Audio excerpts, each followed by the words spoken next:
Malapit 1,000 ka biyahero stranded sa mga puerto sa Western Visayas bangod sa pagkanselar sa biyahe sa mga sakayan pang dagat. Si Zen Kilantang Sasa nakatutok.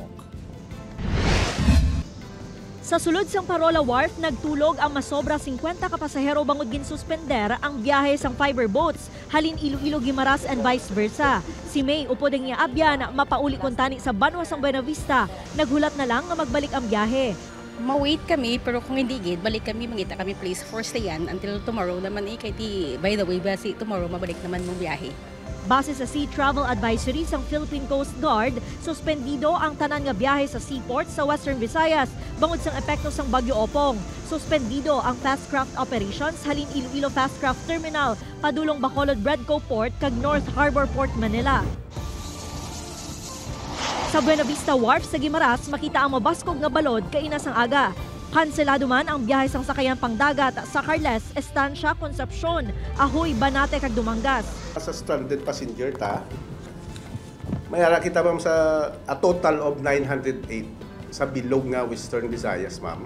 Kag mayara ta nga 193 rolling cargos na stranded. Sa Dumangas, ginpatinera masobra 500 ka mga individual sa covered gyms sang barangay Sapao Elementary School kag Dumangas Central Elementary School. Halabanan nga mga na-stranded, magatrabaho kuntani sa sakada sa Negros Occidental. Kinanan namon, mga pagkaon naman, kag ano mga tubig na, kag kape. Ginakomodar naman ang mga biyahero sang barangay officials kag Dumangas LGU. Gin-providean man namon sang iban sang folding bed, sang banig nga banig, tapos ang mga may bata nga gagmay agin ano man sa aton nga daycare worker sa ila room. Pinag-provide kami ma'am mga meds, mga like para sa doxycycline. Samtang may pila ka flight sa Iloilo International Airport ang ginkansela.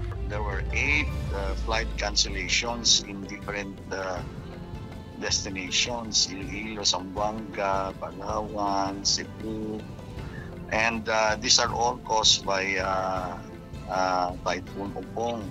Upod kay Marvin Lauderes, Zen Kilantang Sasa, One Western Visayas.